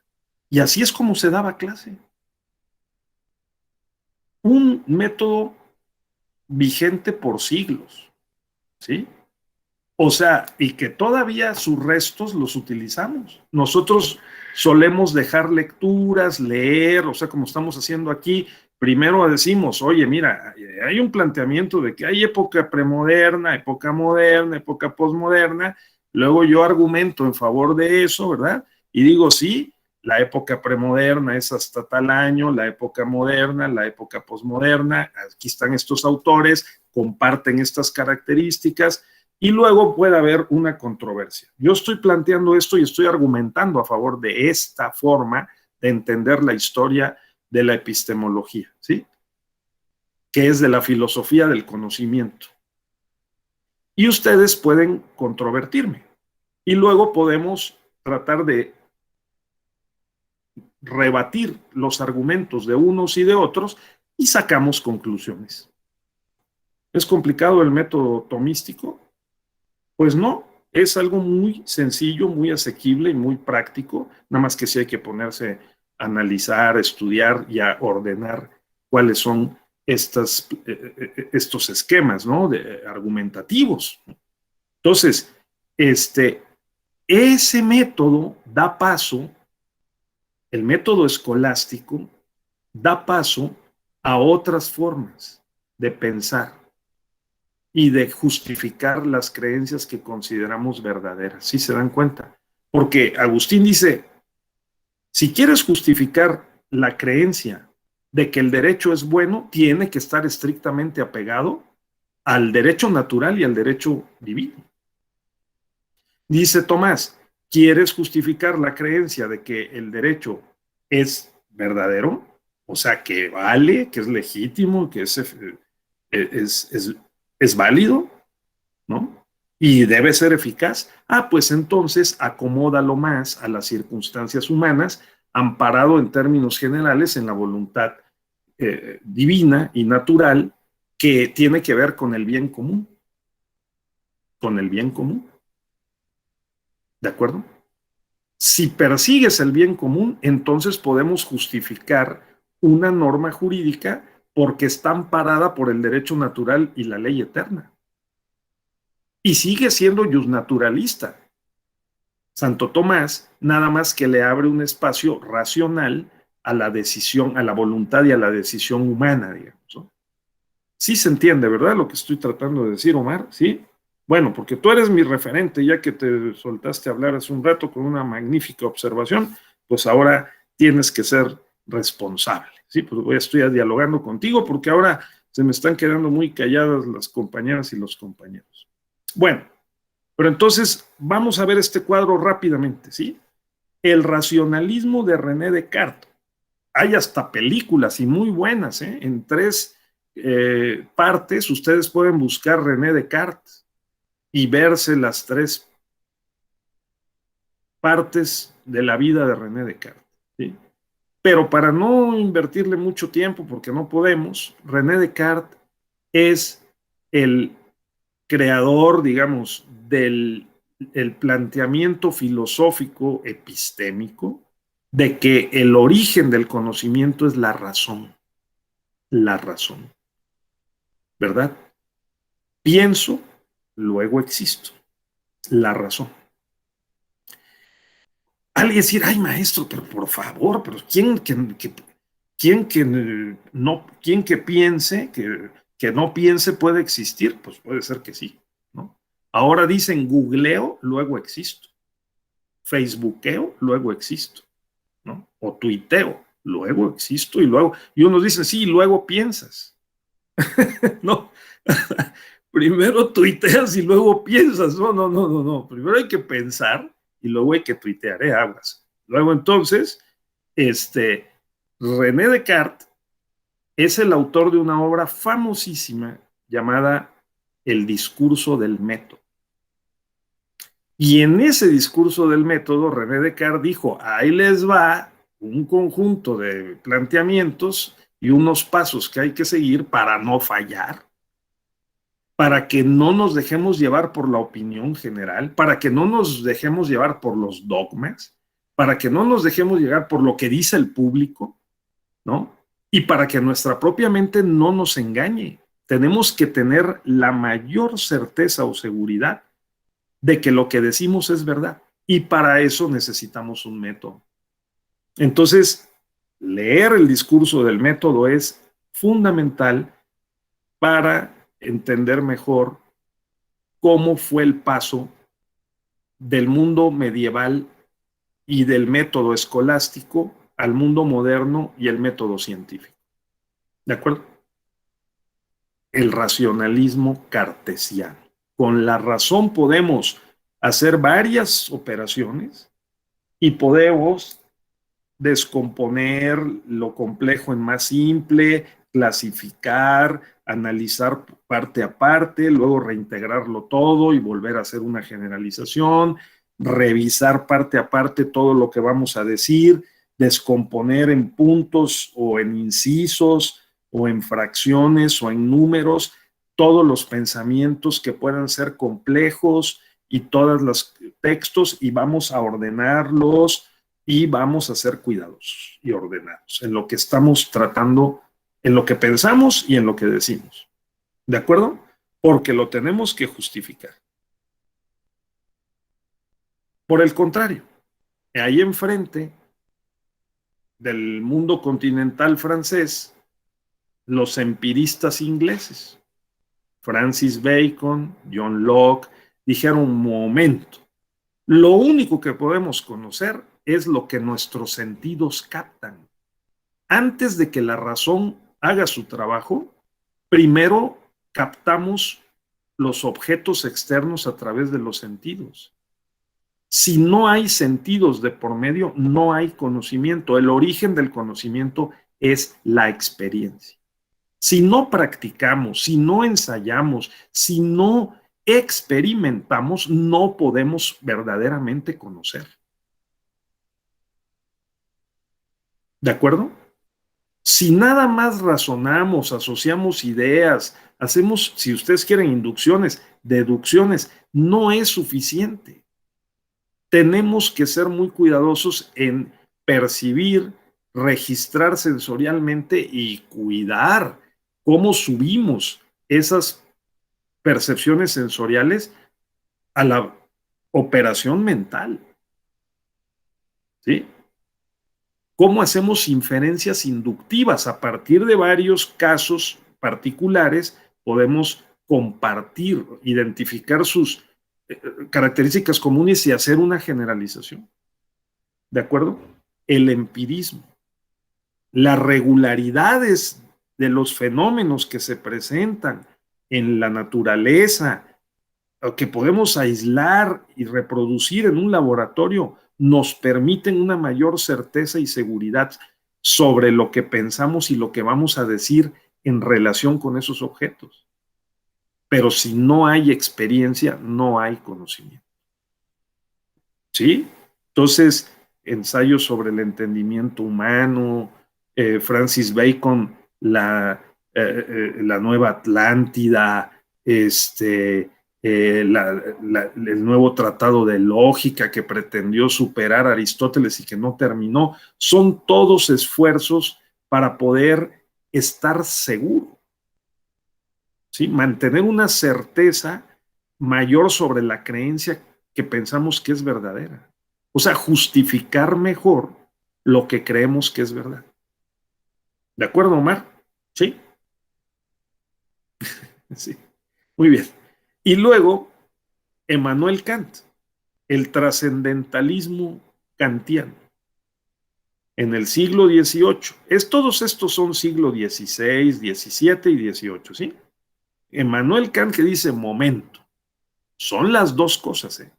Es el racionalismo y es el empirismo. Es el método inductivo y y el método deductivo. Es la experiencia y es la razón. Nosotros formulamos 4 tipos de juicios: a priori, a posteriori, analíticos a priori, analíticos a posteriori, sintéticos a priori, sintéticos a posteriori. Fíjense qué genial Kant, que se encerró 2 años para escribir ese libro, 2 años, a su casa en Königsberg, Prusia, hoy Alemania. Entraba solamente la señora que le preparaba sus alimentos. 2 años. Ustedes ya saben que quieren hacer una tesis de doctorado, enciérrense 2 años, ¿no? Entonces, después de esos 2 años, no faltó quien decía que Kant tenía algunos amoríos con esa señora, ¿no? Pero Kant salió de ahí con un hijo que hoy es tataranieto. Crítica de la razón pura, ¿sí? Crítica de la razón práctica. O sea, ni lo uno ni lo otro, sino las dos cosas, ¿sí? Los juicios analíticos a posteriori. Si nosotros primero experimentamos y luego lo pensamos y luego hacemos una conclusión, entonces es probable que sea más certera y que podamos justificar mejor lo que creemos que es verdad. Oye, que te andan diciendo de ti, que andan hoy, vamos a verificarlo. No lo podemos creer a priori, ¿no? Vamos a ver, tenemos que verificar. Por eso decimos que las tesis son la comprobación de una hipótesis, porque lo tenemos que verificar a través de métodos. Es así, ¿no?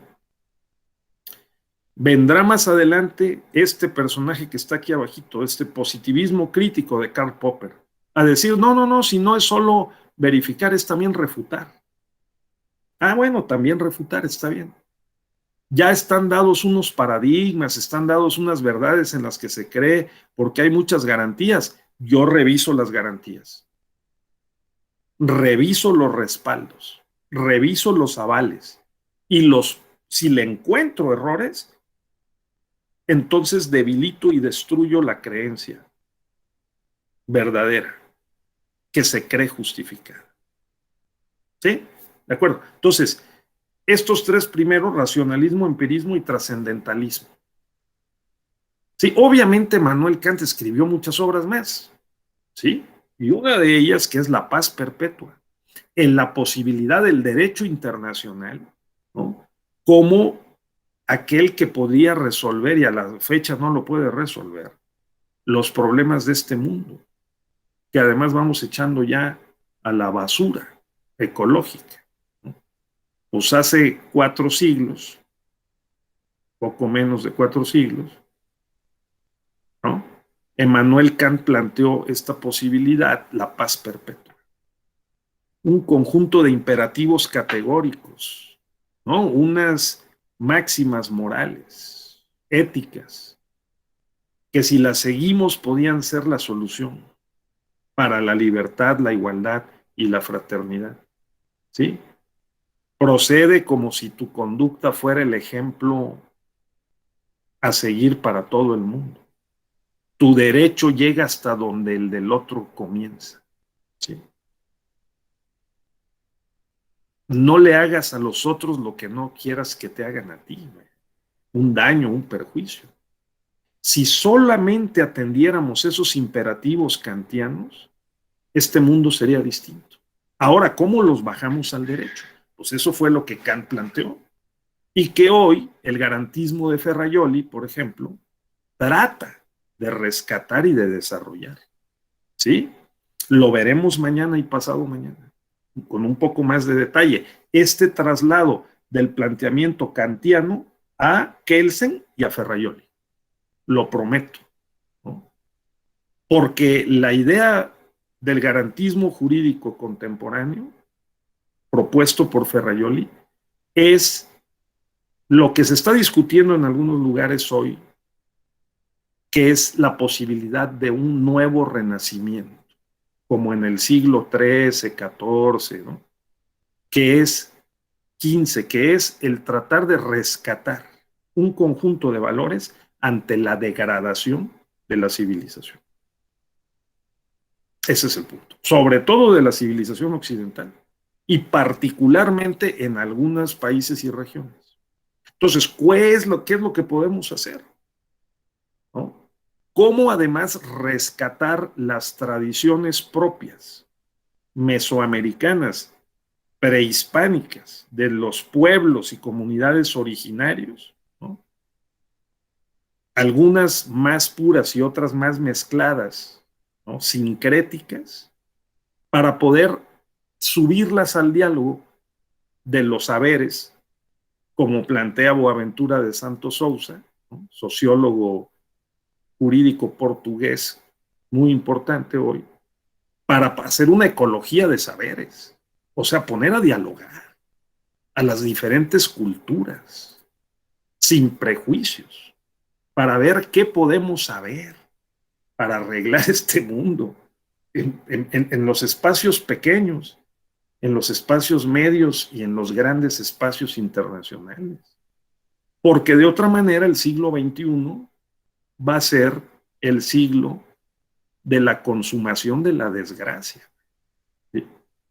Pues está previsto por grandes proyectistas del futuro, futurólogos. ¿Sí? Entonces lo tenemos que arreglar de alguna manera. Bien, entonces esos tres. Luego, obviamente la filosofía dialéctica, Hegel y Marx, el pragmatismo norteamericano de Charles Peirce, William James y John Dewey, el neopositivismo lógico del Círculo de Viena, el positivismo crítico de Karl Popper y luego, digamos, la analítica de Bertrand Russell y Ludwig Wittgenstein, el señor LW. ¿De acuerdo? Pues es complicado decir Ludwig Wittgenstein, LW. Entonces, tenemos arriba racionalismo, empirismo, trascendentalismo kantiano, siglos XVI, XVII, XVIII, y luego tenemos en la parte media dialéctica y pragmatismo, siglos XIX, neopositivismo lógico, el Círculo de Viena, siglo XX, inicios del siglo XX, y los años 20, que fueron muy importantes en Europa, y el positivismo crítico de Karl Popper, que duró mucho. Karl Popper murió hasta los años 90, ¿sí? 85, 90, y dejó una obra muy importante.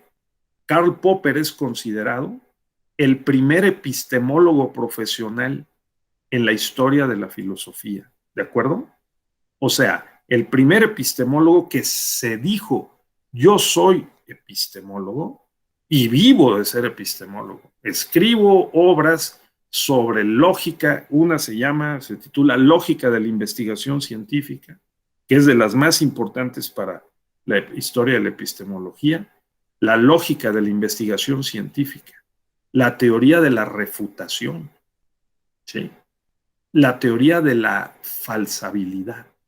Así como es importante, relevante verificar hipótesis o planteamientos, lo es el refutarlos. Así que si ustedes encuentran un libro de derecho en donde se digan cosas sobre lo que es el derecho y lo logran refutar, Popper diría que es tan científico el libro que verificaba aquella hipótesis como el libro de ustedes que lo refuta.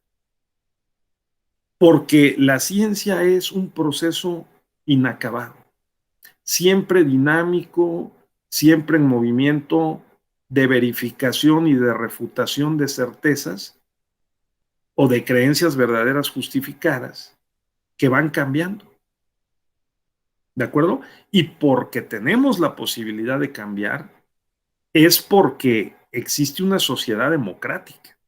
Si no existiera una sociedad democrática, entonces tendríamos pensamiento único y todos nos tendríamos que acomodar a ese pensamiento único, sea el de Bolsonaro el del chino Li, el del ruso Putin o del de ya saben quién, ¿no? O sea, el que quieren. Ningún pensamiento único es democrático. ¿De acuerdo? Dice Popper, La sociedad abierta y sus enemigos, otro libro fundamental de Popper. La sociedad democrática tiene al inicio del siglo XX, entre las dos guerras, dos grandes enemigos. El nazismo o fascismo, hitleriano o italiano, Hitler o Mussolini, y tiene otro gran enemigo, que es el comunismo. Pensamientos únicos. Todos tenemos que vestirnos de cierta manera y pensar de cierta forma. Esa es la única posibilidad de poner orden y tener bienestar para todos, a costa de la pluralidad, de la libertad. Si queremos ser más iguales, entonces hay que sacrificar libertades y pluralidad y diversidad. Por eso a los que son diferentes los echamos al horno de microondas, ¿sí? Que es a los campos de concentración y al horno crematorio. ¿Qué les parece eso?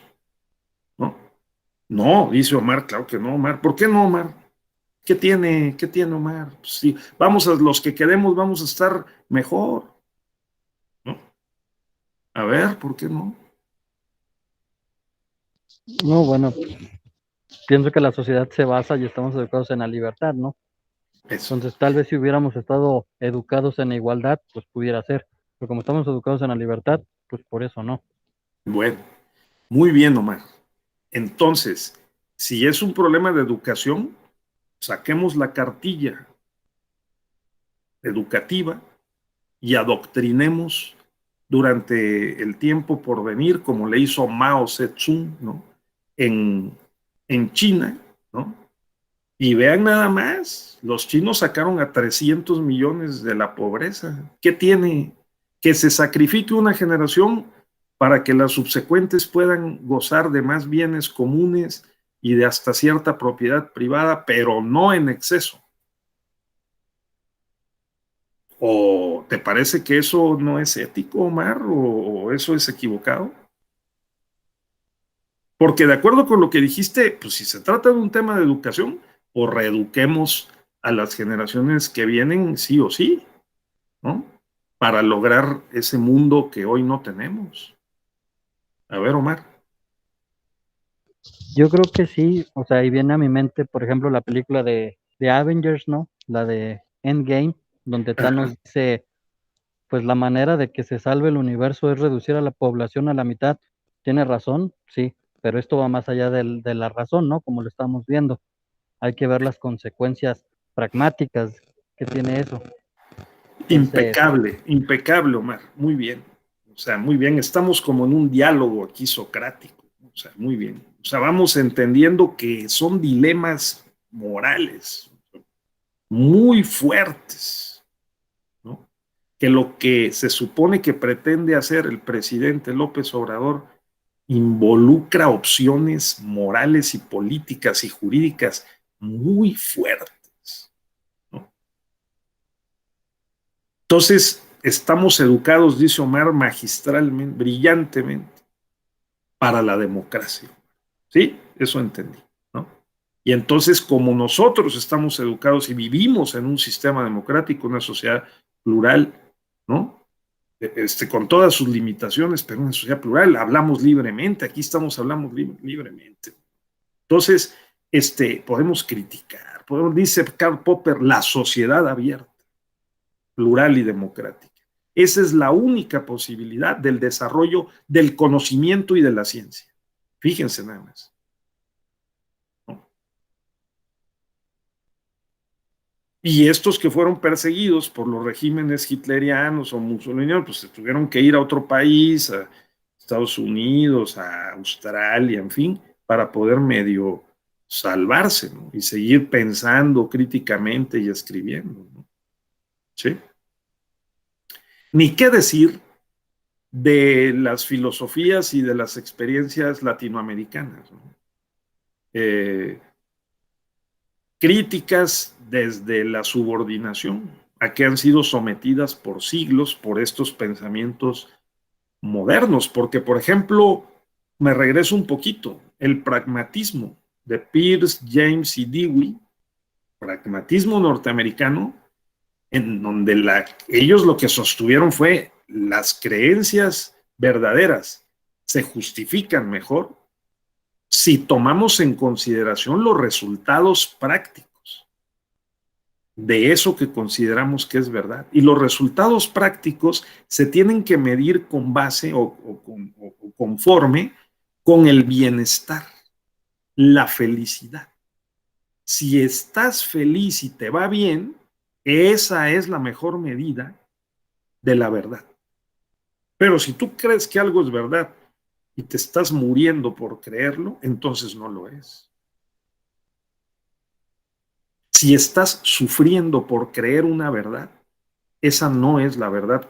Al menos no es la verdad más pertinente, porque no te reduce los costos de la vida. Los estás sufriendo. Tenemos que medir la verdad conforme con los resultados prácticos de tus conductas y de tus pensamientos que guían esas conductas porque las evalúan. Entonces, si tú no evalúas tus conductas y los resultados de estas, y si sigues incurriendo y recurriendo en el mismo error y los mismos desatinos, entonces fíjate que eso no era verdad, era falso. Sí. Y tú te engañaste pensando que era verdad y no era verdad. Lo mismo para el amor que para el derecho. Lo mismo para lo legal o lo constitucional. Te puedes engañar. Hay que medir conforme a los resultados, objetivos, que te generen felicidad, bienestar. Eso dirían Peirce, James y Dewey. ¿De acuerdo? Y de ahí una sociedad tan pragmática como la sociedad de los Estados Unidos, en donde lo que no sirve se desecha, no se arregla, en donde hay hasta fiestas de divorcio sin ningún problema, porque la cultura social y jurídica está preparada y diseñada para eso, para que sea muy flexible y para aprovechar todas las oportunidades para la innovación, el desarrollo y que a todos nos vaya bien en la medida en que desatamos nuestra creatividad libre. ¿De acuerdo? Sí. O sea, por eso es que allá candidato puede ser el que tiene más dinero y la gente confía en él porque le da su dinero. Ese es el que merece ser candidato. ¿Sí? No el que medró, creció a la sombra de un líder y de un partido. No, no, no, no, no, no, no, no. Aparte de eso, si no confían en ti porque te den dinero en la precampaña, pues no te mereces ser candidato, porque nuestra cultura, que es muy pragmática, confían en aquel que es capaz, ¿sí?, de hacer crecer el dinero, ¿sí?, las oportunidades, el bienestar. Si lo sabes hacer, entonces confiamos en ti, te reelegimos. Si no, no. Por eso, los legisladores en Estados Unidos tienen reelección ilimitada.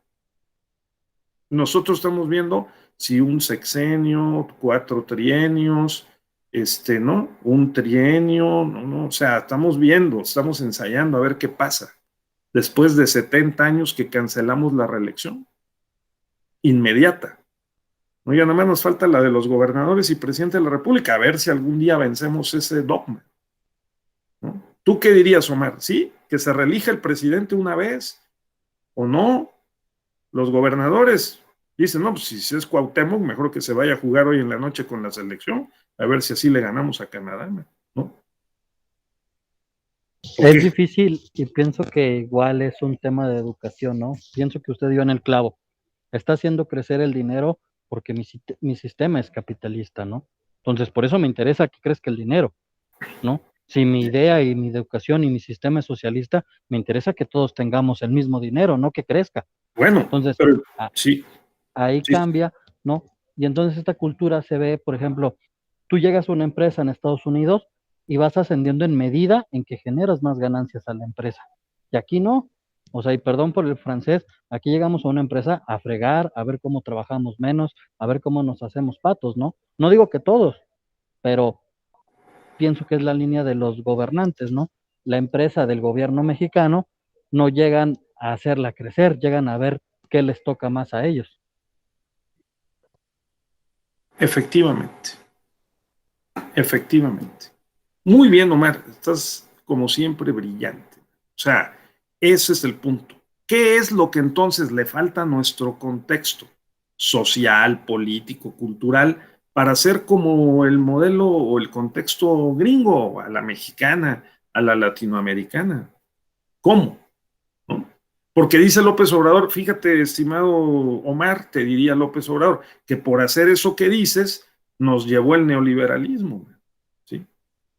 Y se separaron las clases y se agudizó la desigualdad, hay más anomia, menos cumplimiento del derecho, más violencia, inseguridad, impunidad. Ahora, ¿cómo le hacemos? ¿No? Eso interpreto yo que es lo que dice todos los días el presidente. Y por eso no quiero que nadie en mi gobierno se comporte de una manera que no sea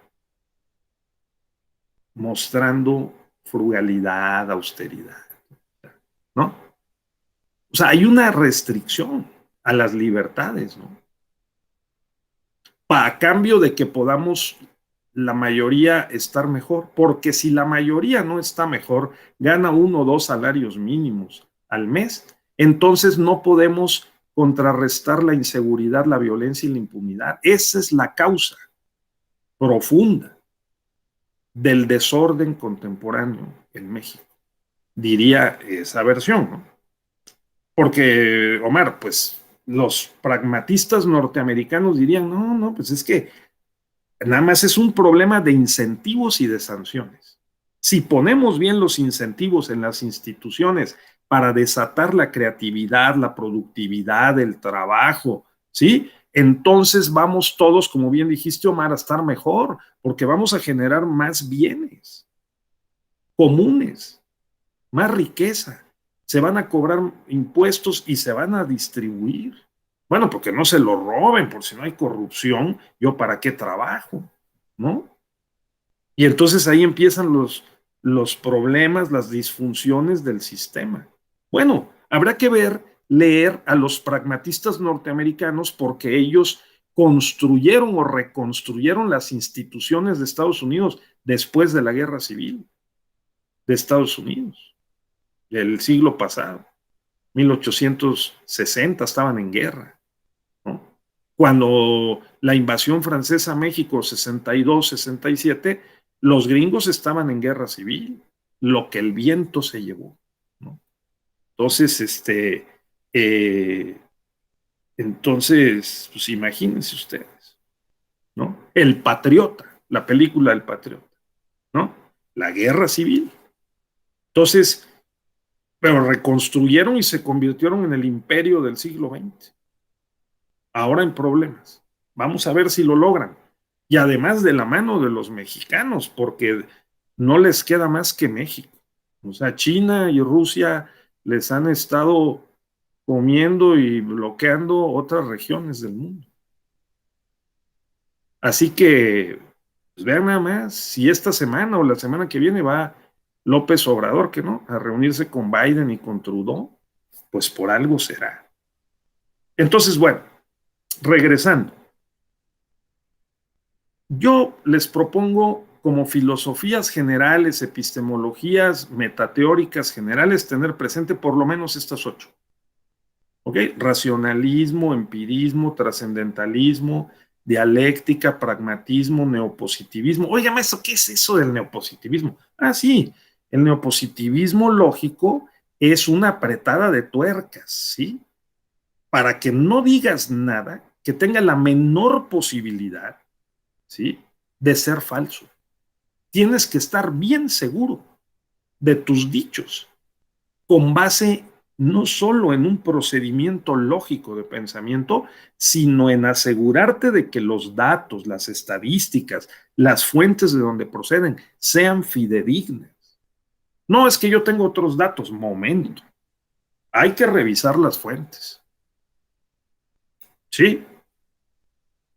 El Círculo de Viena. No puedes decir nada de lo que no estés lo más seguro posible y que muestres las garantías, las evidencias y las fuentes.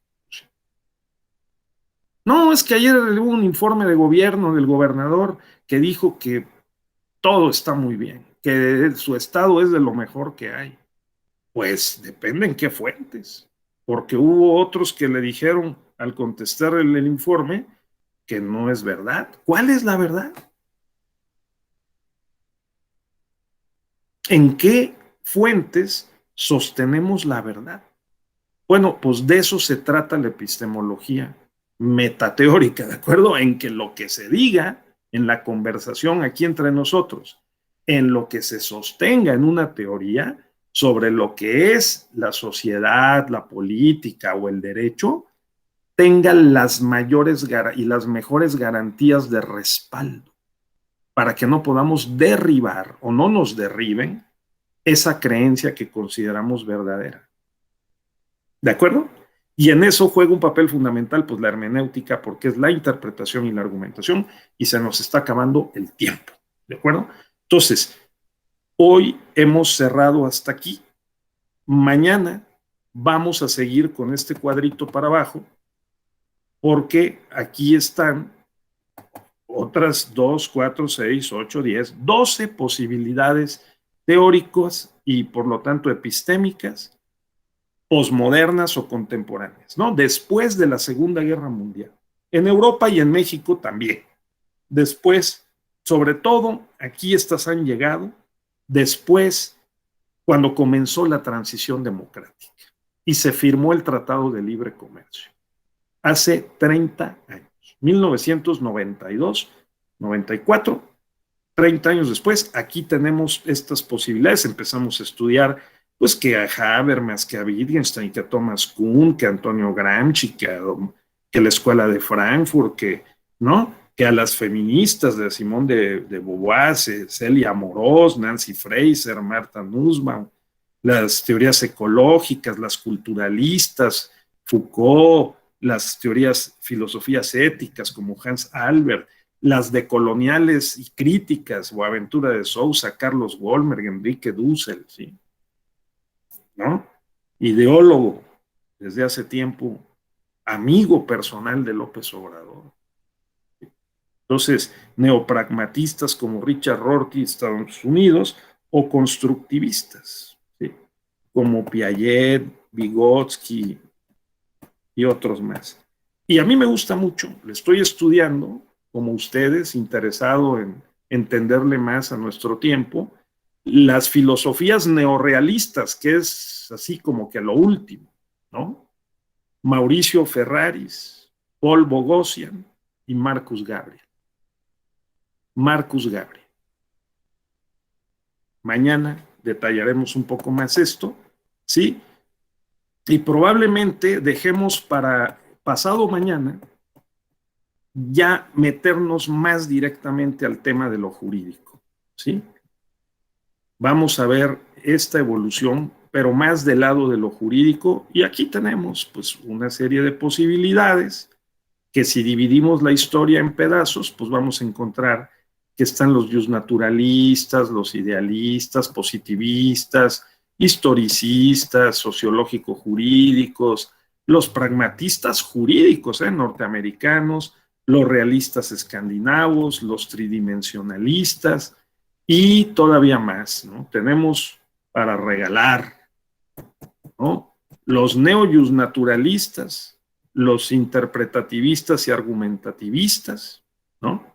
Los neoconstitucionalistas, los constructivistas y los filósofos críticos en varias líneas, la línea francesa, la norteamericana y la iberoamericana y la latinoamericana. Así que le vamos a dar una repasada a esto. Yo creo que esto el jueves. Mañana vamos a terminar de ver cómo es que después de la Segunda Guerra Mundial la epistemología general metateórica, ¿sí?, dio un giro y nos ha puesto en donde estamos, y cómo está reaccionando el neorrealismo en contra de los posmodernos relativistas, ¿sí?, para poder decir, a ver, qué posibilidades hay de tener una mejor certeza sobre las verdades.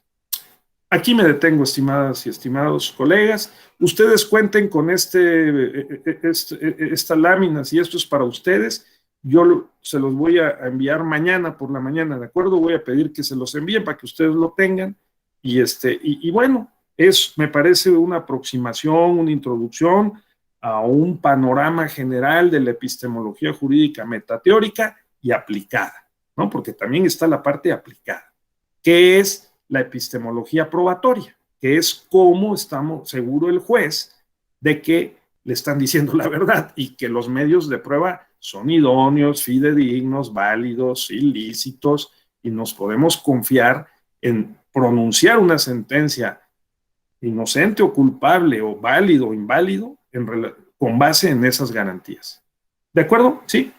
Muy bien. ¿Alguien tendría algún comentario? Pues que ya se hizo medio tarde, pero si lo mandan por el chat o algo, y si no mañana, por favor piensen, ¿no?